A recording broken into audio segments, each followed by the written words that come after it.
So I'm going to watch this with you and then just have whatever most natural conversation comes. Okay.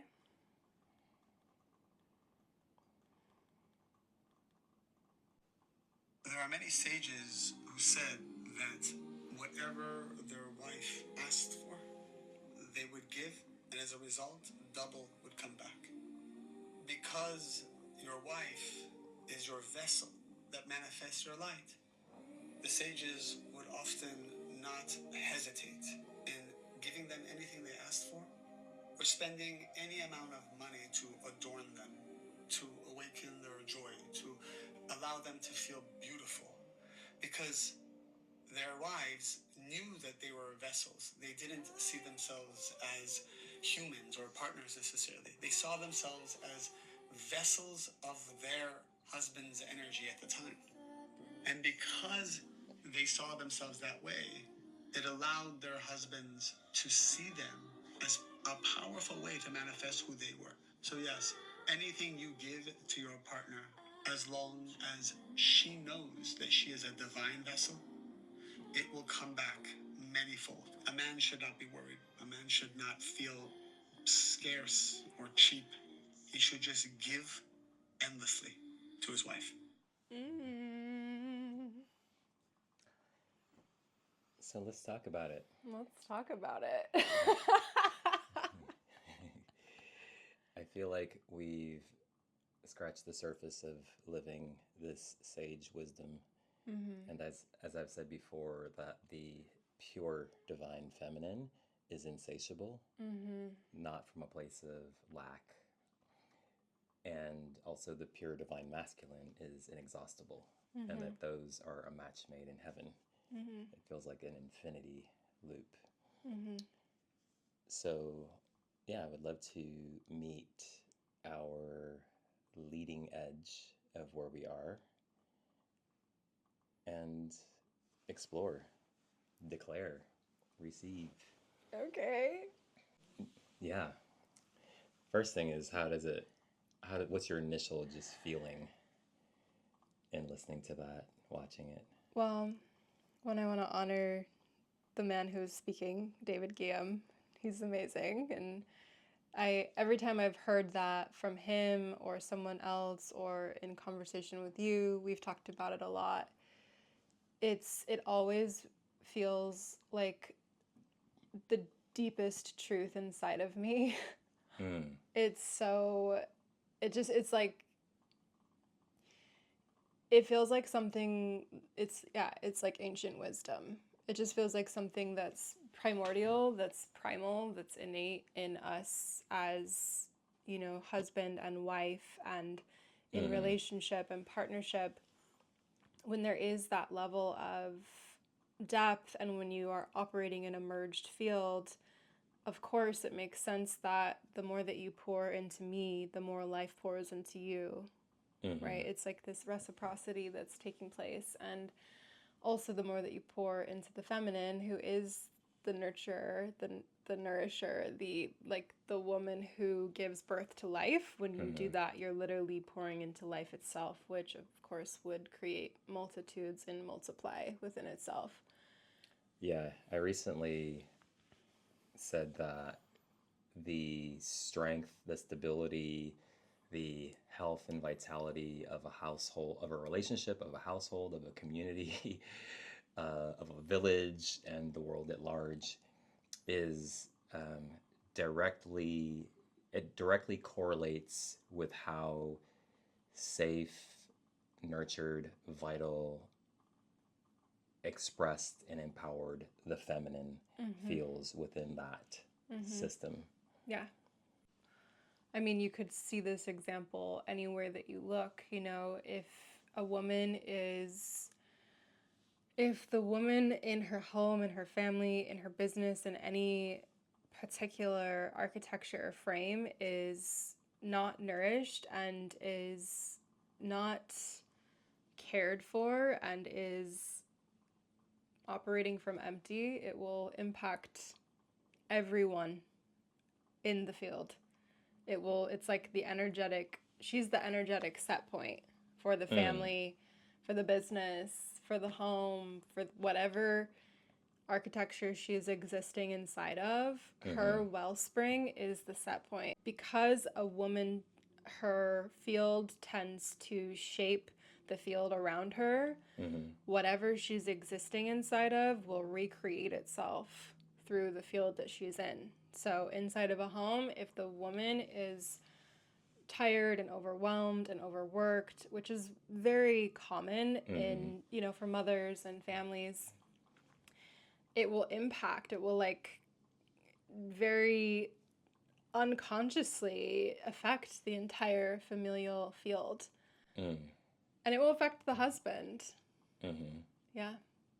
A little sage wisdom for Hey, sage wisdom for the sage. Sage for the sage. For the sage with no age. Sage with the ageless sage. I like that. I want to illuminate a couple of things and do so simultaneously through our lived experience of it.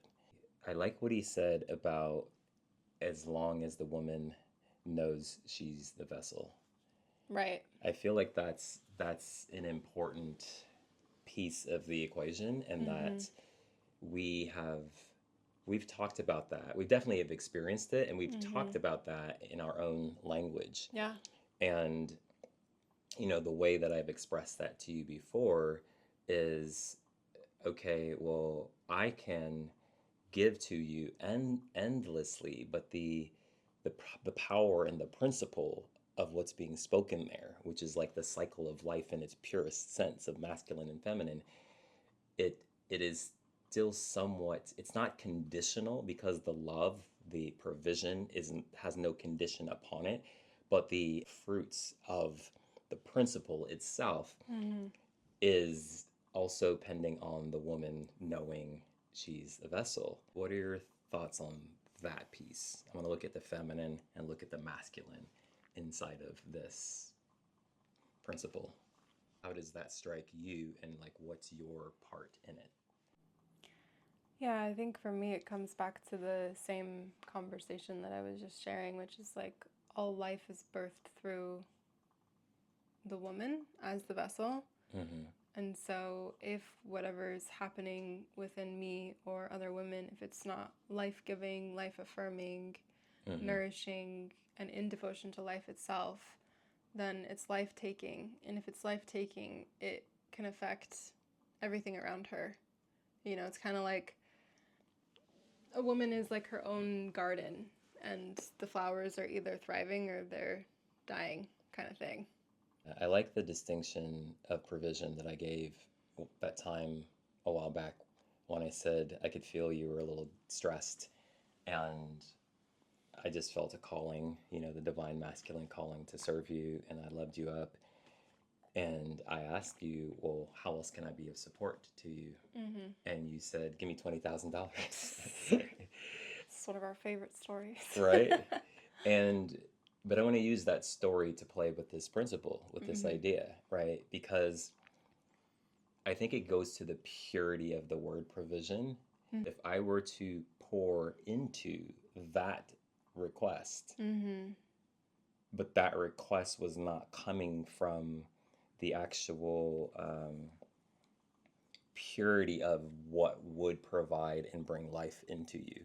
So then it's like I would put the seed to create life, but pouring it into something that's not regenerating life, because it's not what's actually being called for. We're going to go down a little bit of a rabbit hole here. Yeah. I feel like the woman as vessel, within that, she is either amplifying and multiplying what you give to her, or if she's existing in, and this is like a personal experience that I've had, if she's existing in her own scarcity or not honoring the responsibility of her creational template, then whatever you give to her could become, it's like she becomes like a black hole instead. Right.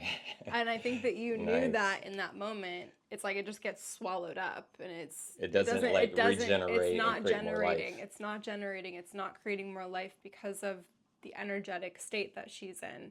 Okay, so this is something that I talk about a lot with women that I work with. It's like the genesis, the point of creation, the point of conception. How you feel when you give birth to something is what it becomes in the world. The energetic state that you're in is literally the energetic signature that it will be experienced as. So if you're giving birth to a baby, yes, right? Or if you're giving birth to an offering, if you're giving birth to a meal, like you will not eat my food if I am mad while I cook. Why? I don't want no guilt greens. Exactly. Like that. And that's the most tangible way to look at it, but it's across the board. It's just the truth, you know. You can see it in the tangible, the intangible, in every dimension and direction you look. And so if in a moment you just give me $20,000, but I'm existing in scarcity and I'm in what feels more of like an inversion of my creational knowing, Right. then it just gets swallowed, right? And how that feels in my body, just to know how like that registers in creation, like the masculine aspect of creation. It's not the words, it's not the ask, it's the energy of the genesis. It's like where it's actually coming from. How it feels in my body is it feels flat. It feels like this. It feels like this. Yeah. It doesn't actually move me. Right. And when I say the divine masculine, the pure divine masculine is inexhaustible, that's the current of God moving through, right? That's the currency, that's the velocity of spirit. And so I know if I'm not being moved, caveat is, and I'm not in my mind, I don't have an opinion like, well, I'm moved when you do, not I, like my, nothing mental. I know that if I'm not being moved by your request, then your request is probably distorted. It's probably not the actual thing that you need that's actually going to bring life, that's actually going to provide. Yeah. You know, a very simple converse example would be like when I pour into you and I feel more alive, then I feel like I can't stop giving to you.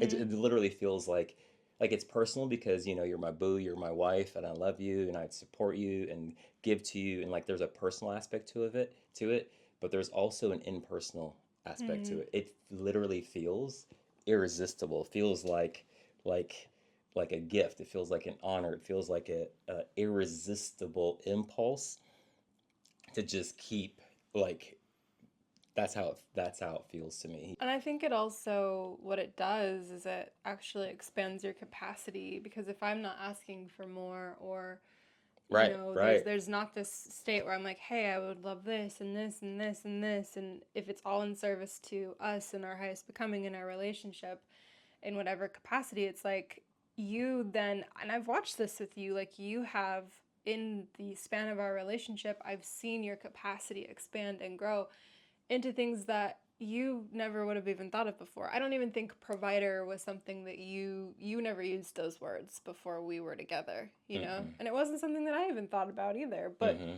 it was just something that was naturally happening through us, that was like a calling, and I was like, "Oh, I feel this intelligence wanting to move through our relationship."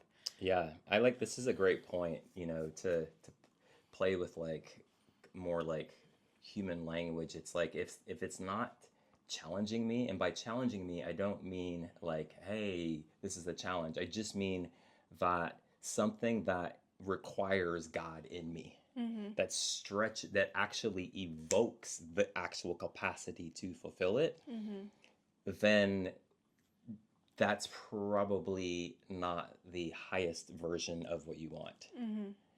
You know, not that it has to be like, oh my God, I'm going to do this, because it could be something very simplistic, but just to play with this, the how the power moves, the more pure and unrestricted and unfiltered and unhinged you are with embodying and transmitting your desire without any consideration of can he do it, will he do it, you know, is it possible, any of these things, the more power it creates inside me. And so in an interesting way, in the relational dynamic, it's like my, you know, at least in relation to giving to you, this isn't entirely true, but I just want to highlight this part. It's almost like my capacity, in a sense, is expanding or shrinking in relation to how purely you're transmitting your desires, and whether or not. So like if you knowingly or unknowingly dilute or water down your desire, and you're more present in survival desires, then it's like, ironically, it's actually harder to fulfill the smaller desires, the survival desires. Exactly. What I know as a divine masculine man is, you don't have to worry about the survival part. Like, I got you, you're good, right?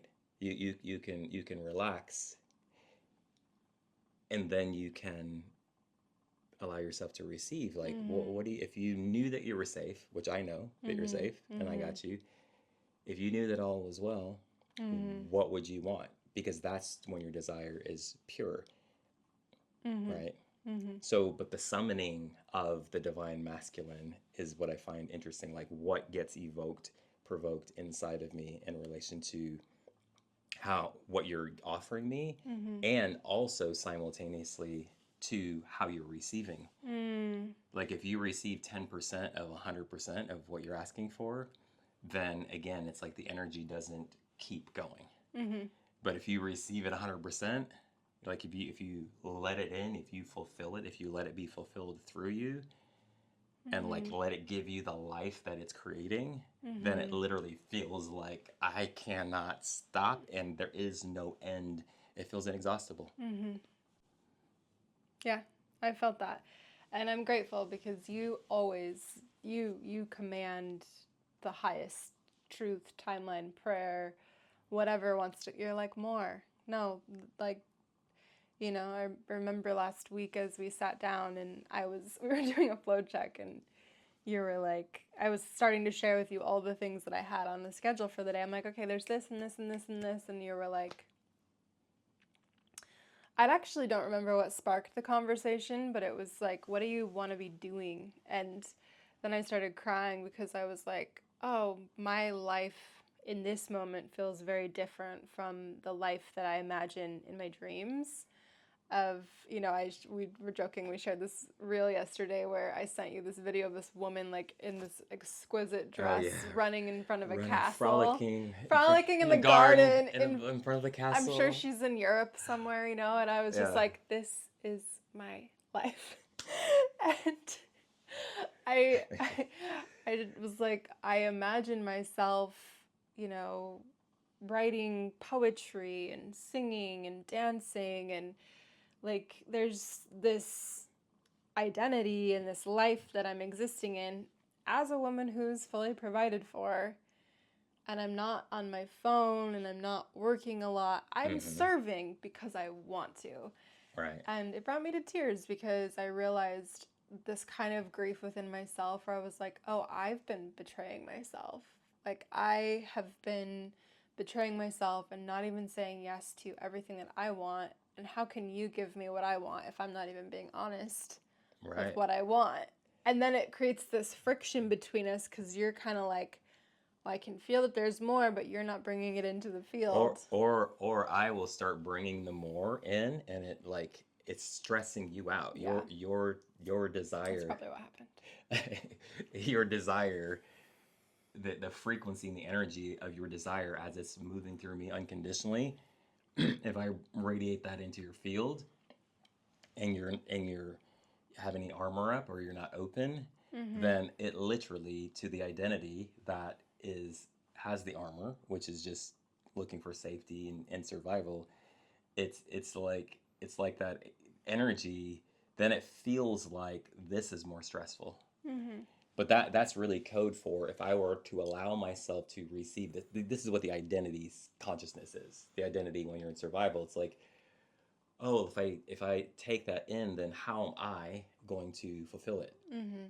Or is it going to be fulfilled? Is it going to work out? Am I going to be disappointed? And so then it's kind of like, it's like, yeah, I want that, but I have to be in control to some degree, essentially. And I think one of the most delightful and like potent ironies of this survival thrival phenomenon is that I've said before that the bigger God-sized dream, the more aligned, the more divinely designed dream, mission, goal, intention is actually easier to fulfill.